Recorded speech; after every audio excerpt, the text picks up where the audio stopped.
There are 34 hot springs in East Taiwan. Here's how to get to all of them. Starting in Yilan, we have Fonfan Hot Spring, one of the best and most popular hot springs in Taiwan, I think. The typhoon season this year did wipe away all those bridges, so those are no longer there. You're going to have to cross the river on foot. However, the first pool is really big, and it's really hot this year. I haven't seen that in like 7 years, but it's really nice. It's very big, and that's only like a 2-minute walk from the road. And for the second outcrop, there are a lot of big pools there, but they're on the other side of the river, just one of the ways that the hot springs shift around during the typhoon season. But you can still go there and check it out and camp and soak in the hot spring. And it's highly recommended because even though Fonfan Hot Spring is such a popular hot spring, just because of its size and the amount of places that you can soak, even on a busy day, you can still go there and find a place to soak. So definitely worth checking that one out. Also, just north of Fonfan Hot Spring is Paigushi, and there is a small hot spring there as well. I don't know how the hot spring is yet this year, but it's a very nice hot spring, and it's very easy to get to. Even though it's small, it's kind of cute. You can check it out if you're in the area. On the other side of the valley, we have清水地热. This year, it's very big, and also the hot springs that were on the other side of the river next to those big rocks there, those came back, so there's really a lot of pool options to go there, so be sure to check that one out. It's very easy to get to as well. Tiangoshi Hot Spring is also nice this year. About 2 kilometers up the river, there is that big Punchuan, that geyser that was from a borehole in the 80s that shoots up every 15 minutes.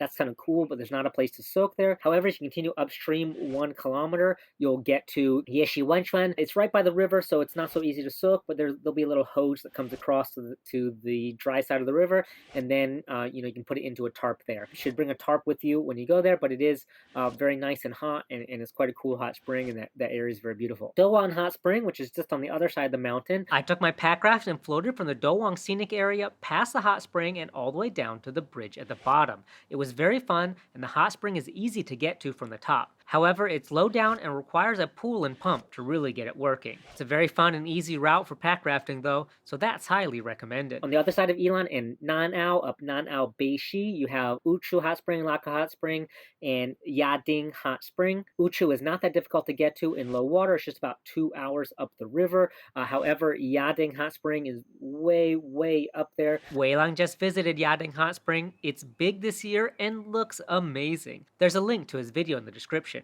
If you want any more information, be sure to check that out. Heading south down the east coast towards Hualien to Dazhou Shui Xi, there you have Bushawan Hot Spring and also Mohang Hot Spring. Typically, that river is very hard to cross when the water is high, so you're going to have to wait a bit for those water levels to go down. But when they do, I don't expect anything to happen to those hot springs because really a lot of water is coming out in previous years. I haven't been there yet this year. If I do, I'm definitely going to kayak back down because it's a beautiful river for it. But if you have been there, then let us know in the comments, and also share your information on 68 Maps.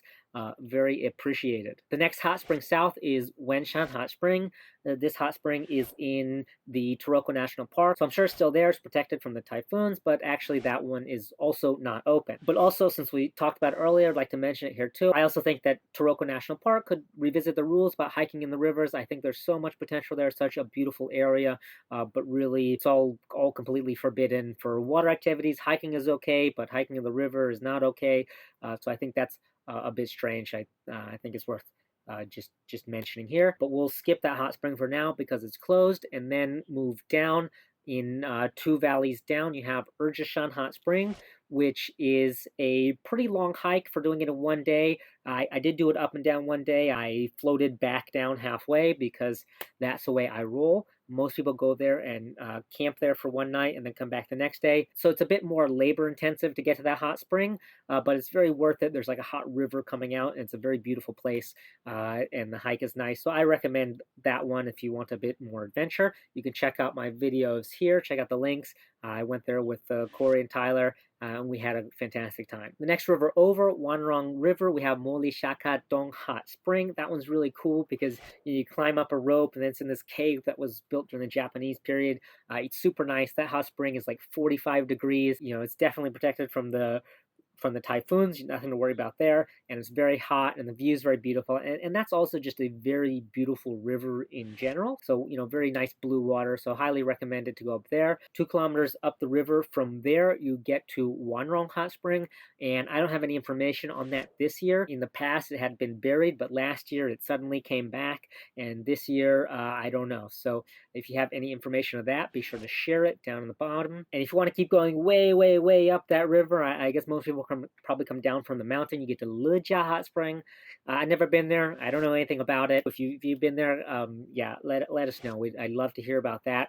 Also share it on 68 Maps. It would be fantastic. Continuing south down to Uli, you actually get the Anton Hot Spring.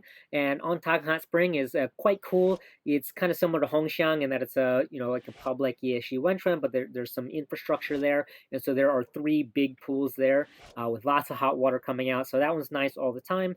And this year also down next to the river, there are also some smaller pools that, feel more like a Yeshi Wenchuan. But those are public and free and, really easy to get to because they're just by the side of the road. However, Fonfan Hot Spring is way, way, way up the mountain, and I don't know anything about it. That is a blank in my hot spring knowledge, but if you do, again, let us know in the comments, and I'll be collecting all of these comments and putting them in a pinned one at the top. So, they'll all be in one easy place for you guys to see. Thanks, Hot Spring community, for filling us in. And that's it for Hualien. Going into Taitung, up Nanheng, we have many hot springs there, the most famous of which is Lisong. So Lisong is, of course, doing fine this year. It's fine every year. It takes about 90 minutes hiking down and a bit longer on the way up. It's not quite as hard as people make it out to be, and it's a very beautiful hot spring, but the place for soaking is kind of small. Most people actually go there for just that beautiful green wall behind it. If you do want something easier, though, there is Lioko Hot Spring, which is just kind of 6 holes right there on the side of the road. It's really just for soaking feet or maybe cooking some eggs in, but that same hot spring across the river is Bichon Hot Spring, which actually comes out like at a 60-meter waterfall. You can see it from the road there. But if you hike down, then there's actually some places you can take a shower, and in some years you'll be able to make a pool there at the bottom.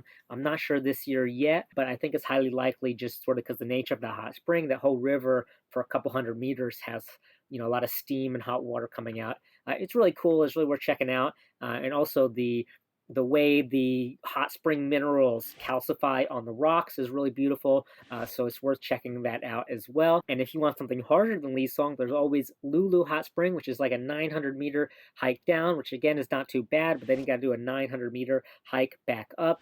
So I think that 3 days is more enjoyable than 2 days, because then you have much more time to spend down there on the bottom, and also you can go upriver to Kaiofeng Canyon, which is a beautiful like red marble canyon, and like waterfalls, and there's steam coming off the sides. It's quite an experience. A very fantastic place. Highly recommend that. It is also possible to go up through that river, or maybe even kayak down. I don't know. Most common way for people to go there is down a steep trail from the mountain. There's maps and stuff on 68maps.com. Go check it out if you need some more information. On the opposite side, you have Urjashan Hot Spring. That one is quite cool, and it's a very beautiful valley, beautiful river. It's about 2 hours hiking up through the river.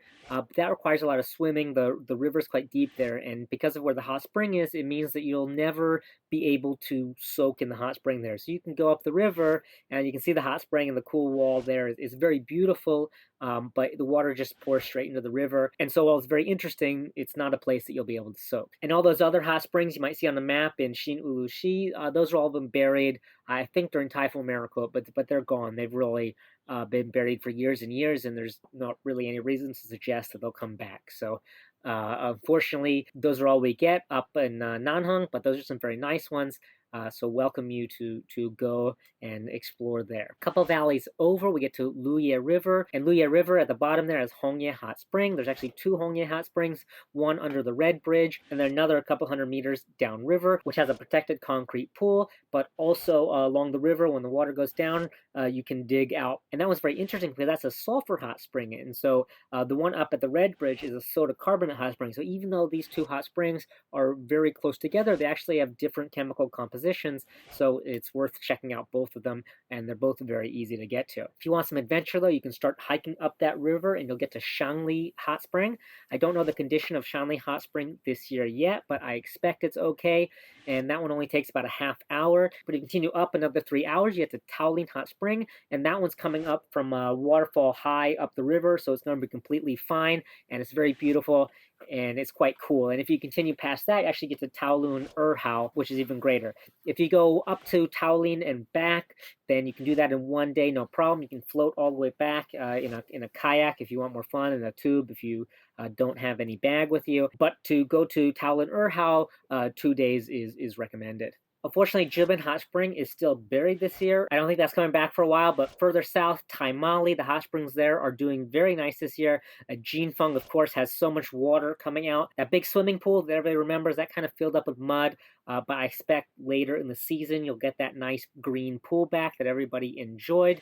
But there is a hose that goes out from the hot spring, and there's very piping hot, clean water that comes out. If you bring a tarp and just put it over the wood there, you'll really get a nice, good, hot place to soak. For me, I don't mind. I just went into the muddy pool and had a fantastic time there. I thought the temperature was pretty good, but it should improve more and more as the year goes on. Upstream from there, you have Bilu Hot Spring, which actually you need a special permit to get to. I did get that permit, and I was intending on filming a video there, but suddenly it rained very heavily overnight, and the river flooded, so we weren't able to go up there. I will try to go there later this year, because there is a video I want to film there. There are some other people who went, Wei Long as well. You can see his video. So if you want information, you can check it out, but just be aware for that one, you really need to apply through the Daoshan Shantai Baohu. They can help you out with that. You can't just sort of go up it.金轮Hot Spring, though, is very great this year. I had a great time there. I went there twice. There is a lot of hot water coming out. It's much bigger than it was in previous years, and much hotter. So be sure to check it out. There are many options there, and it's very easy to control the temperature. Plus, the river there, I actually found a really nice rock there. If you want to go and just sort of like, after you're in the hot spring and it's so hot and you want to go and soak in the river to cool you off, there's a really nice eddy behind a big rock there that I recommend. Upstream from Jinlu, you also have Jinhuang and Dufeilu. I don't have any information on those this year. Those ones also require special application, so just keep that in mind if you're planning on go there. I don't have any information on those, so share it if you do. And that's it for the hot springs in Taidong. If I missed any, please let me know. The one further south of that, Tuban, was dry. I did check it out, but unfortunately it's dry again this year, so I don't think we have any left. But if I did, let me know. I'll pin everything. And all of this information, again, is on 68maps.com. You can find maps and everything you need there. And you can also post maps and post photos and share more information with the community, so we can all have a better hot spring experience and a better hot spring year. Based on the condition of the hot springs so far in Taiwan this year, I think that 2022 is going to be a great hot spring season. I really look forward to seeing you out there. For many of these hot springs, you have to hike up the river to get to them, and I think it's just a lot more fun. You can kayak all the way back down, so if you need a light, easy to carry kayak that you can bring to hot springs, there's links down in the bottom for that. Also, you can check out the Insta360 1R. I've been having a lot of fun with it and the 1X, taking it on all my adventures because they're waterproof. And a big, huge thanks to the hot spring community for helping me put this video together. Thank you everyone who contributed to that, and also thank you everyone else who has been going out and making pools and making everything nice and sharing the information. You guys are fantastic. Love you all. Thanks a lot. I'm gonna go to Hot Spring. I'll see you all later.